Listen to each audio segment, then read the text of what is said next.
المصطفى واغفر لنا ما مضى يا واسع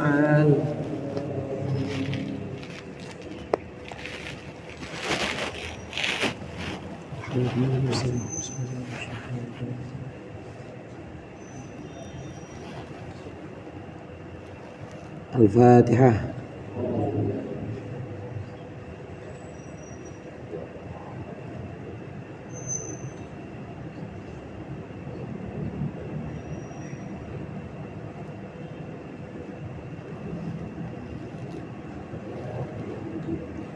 Bismillahirrahmanirrahim. Alhamdulil muallimit tullabi wa musahilil khairi liman yata'allamu. Thumma assalatu wassalamu ala nabi wa alihi wa sahbihi jayudamu. Ya Rabbana kaffir anna dhunubana wa walidina wa liman huwa muslimu. Nad'uka Allahumma ilman nafi'a min yaumina ilal hisabi yaqumu. Amin amin. Amin amin amin wa ya alimu. Bismillah walhamdulillah wassalatu wassalamu ala sayyidina Muhammadir Rasulillah wa ala alihi wa sahbihi wa man tabi'ahu dah. La haula wa la quwata illa billah. Amma ba'du. Faqala al-muallif rahimahullah wa nafa'ana bihi wa bi ulumihi bi barakatihi fid dharain amin. Amaraka fi hadzal dari bin nadhari fi mukawwanatihi wa sayakshifu laka fi tilkad dari an kamali dzatihi. Dia memerintahkanmu di dunia ini untuk memandang kepada ciptaan-ciptaannya, dan kelak nanti dia akan menyingkapkan untukmu di akhirat tentang kesempurnaan zatnya. Melihat atau menyaksikan Allah pada pembahasan yang lalu itu adalah makom atau derajatnya orang-orang arifin, yaitu ahlul mahabbah, orang-orang yang ahli cinta dan juga ahli ilmu. Sedangkan ahli ibadah itu makomnya ahli zuhud, makomnya adalah taat. Jadi melakukan segenap ibadah-ibadah, ketaatan-ketaatan, baik berupa ibadah mahdhah atau berupa ibadah ghair mahdhah. Orang-orang ahli ibadah makomnya itu pada pembahasan yang lalu. Sehingga orang-orang ahli ibadah memandang bahwa ciptaan-ciptaan Allah tertentu itu patut dicurigai karena bisa memalingkan dia dari ibadah. Ada biduan kemarin contohnya ya. Ada biduan, ada dangdutan, khawatir nih untuk ahli ibadah. Karena dia melihat bahwa di situ ada potensi untuk memalingkan dia dari ibadahnya. Karena saya pengen selamat. Saya pengen selamat dan saya pengen supaya saya terlepas dari maksiat dan terus ibadah. Jadi ibadahnya adalah untuk dia dan dia memandang ibadah itu penting. Di sini ada yang dia pandang, dia memandang dirinya ingin selamat. Nah, sedangkan ahlul ma'rifat, ahlul mahabbah, orang arif di sini maksudnya orang yang mengenal Allah. Ini dia sudah tidak melihat dirinya sendiri, jadi dia nggak melihat, apalagi ibadahnya. Bahkan untuk bahkan terhadap seluruh ciptaan Allah dia juga nggak melihat. Dia di situ melihat Allah, menyaksikan Allah di situ. Dalam ciptaan-ciptaan Allah, di situ ada Allah. Di situ ada tangan-tangan Allah yang sedang menjalankan takdirnya atau menjalankan ketetapan-ketetapannya.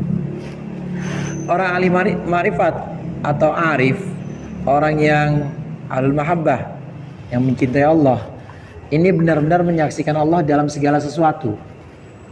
Pembahasan yang tadi baru kita baca dari Syekh Ibnu Athaillah As-Sakandari, Allah memerintahkan kita di dunia ini untuk melihat ciptaan-ciptaannya. Ini maksudnya adalah untuk orang-orang yang sudah ahli ibadah, maka hendaklah melihat ciptaan Allah supaya di situ dia bisa melihat ada Allah di situ. Karena memang penglihatan kita di dunia tidak mungkin kita memandang menyaksikan Allah melalui mata kepala kita.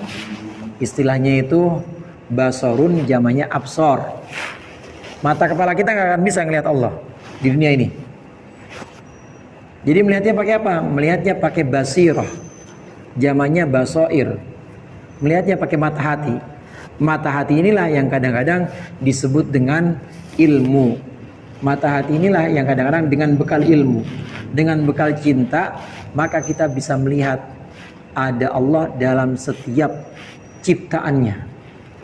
Bahkan dalam setiap bentuk-bentuk yang menurut ukuran orang awam itu kotor, yang menurut ukuran awam itu maksiat, tapi di situ tetap ada Allah, campur tangan Allah. Nah, kita disuruh melihat ini. Kita disuruh melihat di dunia ini, diperintahkan supaya melihat ciptaan Allah, supaya kita bisa makin cinta kepada Allah. Kita lanjutkan lagi pembacaannya di sini. Ru'yatul ibadi li rabbihim azza wa jalla ala hasabi tajallihi lahum. Penglihatan para hamba terhadap Allah, terhadap Tuhannya, ini adalah sesuai dengan tajalli atau sesuai dengan menampakkannya Allah terhadap mereka. Fa fi hadhihi dar, maka di daerah ini dunia maksudnya, yarawnahu zahiran, maka mereka para hamba melihat Allah nyata fil mukawwanati, dalam ciptaan-ciptaan, bi anwari basairihim, dengan cahaya mata mereka, mata kepala. Lamma tajallalahum, ketika Allah bertajalli kepada mereka, min wara'i hijabiha, dari belakang hijabnya mukawwanat.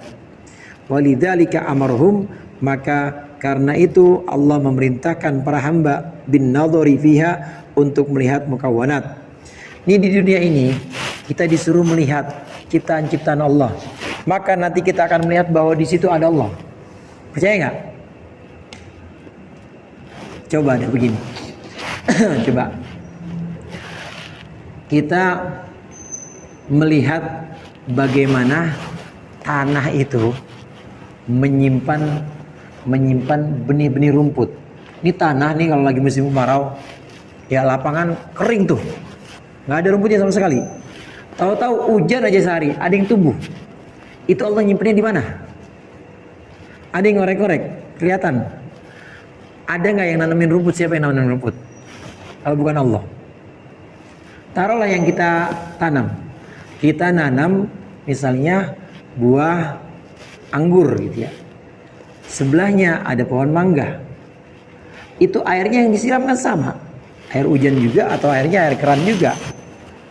Airnya air dari tanah juga. Air yang sama. Tapi rasanya kok bisa beda-beda padahal deketan. Enggak terus mangga rasanya ke anggur-angguran, anggur ke mangga-manggaan, kan kagak. Padahal sama. Itu gimana misainnya? Padahal tanahnya itu juga. Coba aqua ini. Ya aqua ini jelas kalau ini kan plastik sama plastik. Plastik itu termasuk bahan yang susah ditembus, di daur ulang aja nggak. Nah ini di daur ulang bisa, tapi di melalui proses pembusukan kan nggak bisa dia. Tapi kalau tanah kan campur begitu aja. Tapi kok rasanya bisa beda-beda.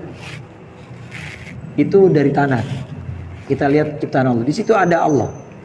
Nyata di situ ada kuasa Allah. Kita lihat juga penciptaan ayam. Pernah saya contohkan mungkin. Ayam itu kan dari apa? Dari kandang atau dari telur? Telurnya dari kandang. Ayam dari telur. Pernah makan telur ceplok ya? Kan begitu doang bentuknya. Kuning sama itu. Kuning sama putih doang. Kuning telur sama putih telur. Emang ini ibunya ayam ini emang punya ini. Ibunya ayam emang punya kontribusi atau punya peran. Ini harus jadi anakku. Kuning ini dan putih ini harus jadi anakku. Aku keremin dia. Nggak ada. Dia mah ngeremin aja. Nggak ada campur tangan apa-apa. Tapi kok bisa berubah terus jadi embrionya ayam, ya ada bulunya, ada dagingnya, pecah bisa itu bisa nembus cangkangnya. Itu gimana orang yang tadinya asalnya air begitu aja, asalnya kuning telur sama putih, kok bisa begitu? Siapa itu kalau bukan Allah yang menunjukin? Ada Allah di situ. Ayam, anak kita. Dari apaan mau anak? Dari itu apaan? Dari mani. Mani kan begitu doang. Mani begitu doang, taruh di rahim. Emang terus ibunya jagain. Ya, nih mani, peju misalnya. Loh, terus gimana supaya gini? Gimana supaya nanti jadi puasa aja? Andai dia puasa aja atau makannya cuma sahur sama buka aja, udah gitu makannya biasa aja, tetap itu jadi manusia. Siapa kalau bukan Allah itu? Itu penciptaan yang seperti itu yang harus kita lihat. Belum lagi kalau kita lihat pergantian siang dan malam, ya. Wa ayatul lahumul lailun naslahu minhun nahar fa idza apa terusnya? Wa ayatul lahumul lailun naslahu minhun nahar fa idza hum mudlimun. Itu ganti siang malam. Kalau siang itu ya ada matahari, kemudian panasnya beda dengan malam. Malam itu ada bintang. Bintang itu segitu banyak. Itu bintang kalau kita lihat bukan di sini, di bumi, kita agak naik ke atas, itu udah lebih jelas lagi, udah nggak ada awan, udah makin banyak itu bintang. Berapa jumlah bintang? Dan itu pun hanya yang baru bintang-bintang yang sifatnya itu bisa kita lihat dari galaksi kita. Belum lagi di galaksi lain. Ada tuh yang di YouTube, kalau kita lihat ya, di YouTube itu berapa besar bumi kita. Kecil banget itu. Ini betapa sempurnanya yang menciptakan ini. Artinya di situ memang zahir Allah ada di situ. Allah ada di situ. Kita melihat mukawwanat, namanya ciptaan-ciptaan Allah itu ada. Belum lagi kalau kita melihat bagaimana kasih sayang Allah pada kita. Ihsan artinya Allah, kasih sayang Allah kepada para makhluknya. Allah bawa itu angin itu bawa awan, awannya itu ada airnya. Allah kasih itu buat tanaman, buat petani atau buat yang nanti makan beras kan kita juga. Dan Allah nggak pilih-pilih.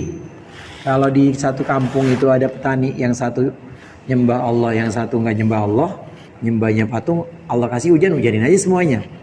Sifat rahmannya Allah, nggak pilih kasih. Itu kan baik banget.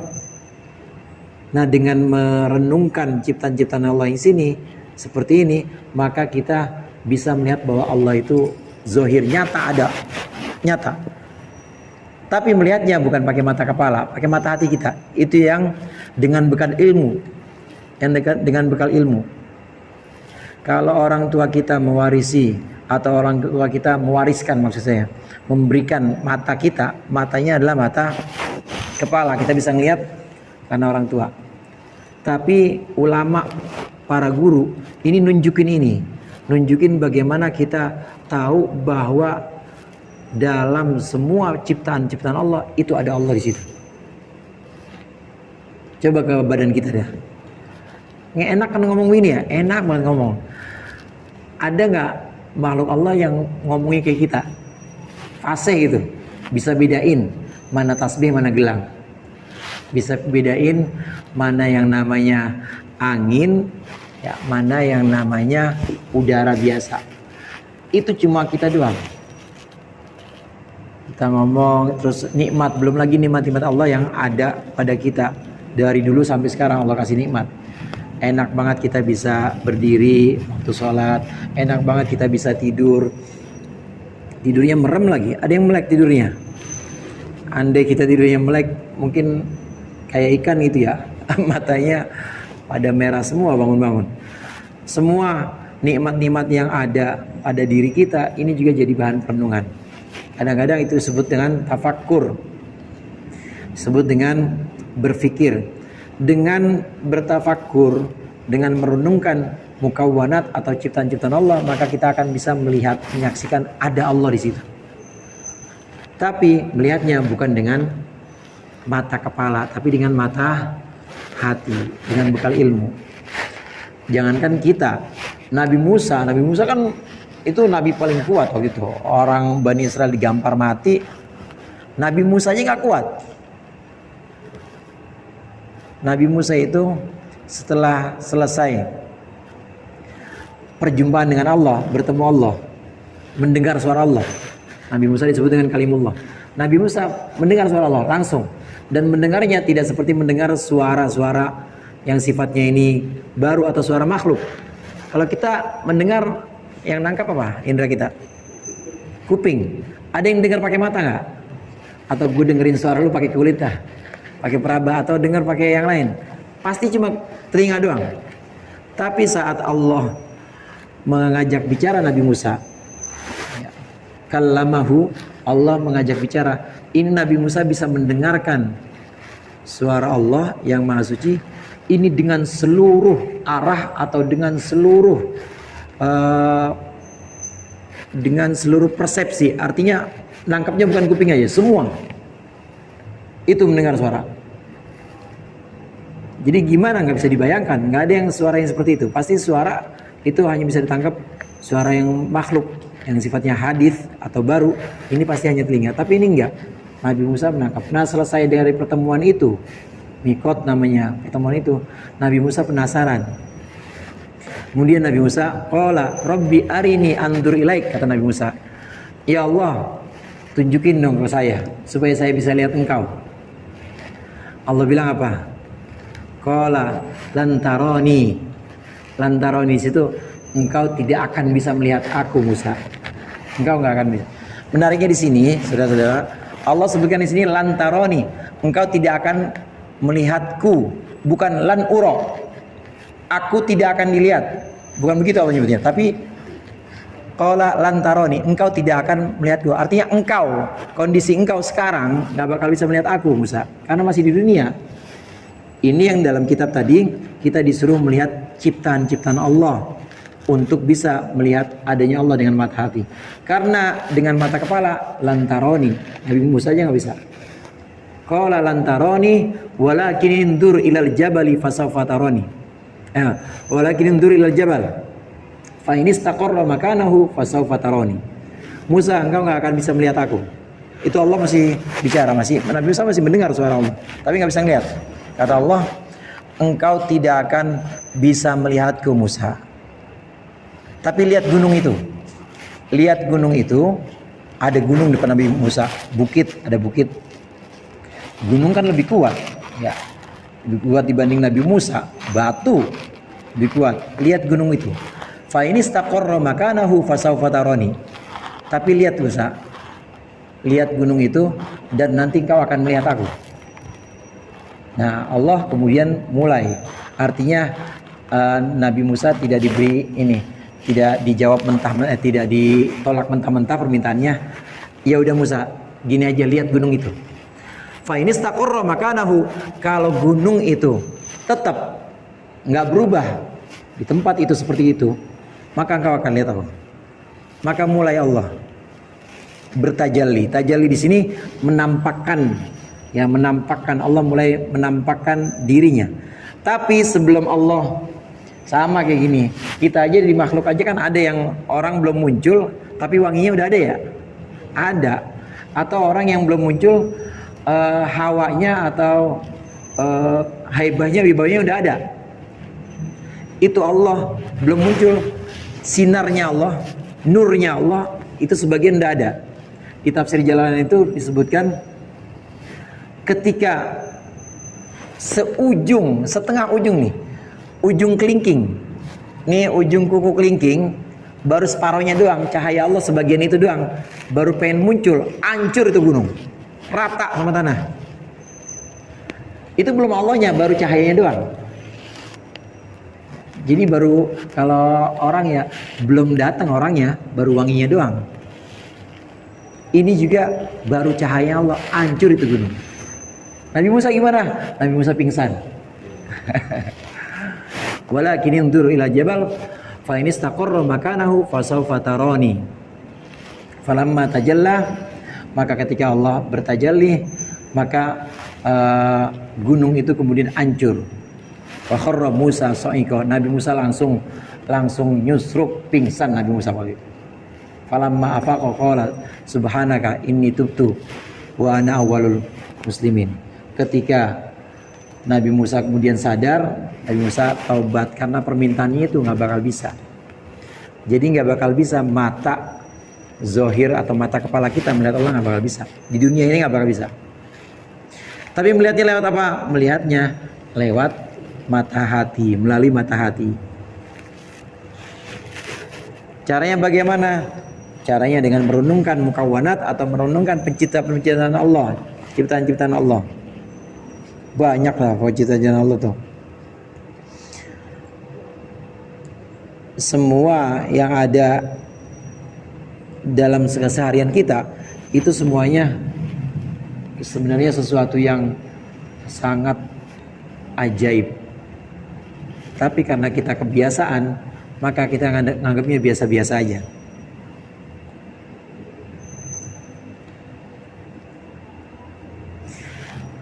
Di dunia tidak akan bisa melihat Allah kecuali dengan mata hati, dan hanya yang dilihat itu adalah ciptaan-ciptaan Allah. Kemudian di situ bisa menampakkan, bisa tampaklah tajallinya Allah.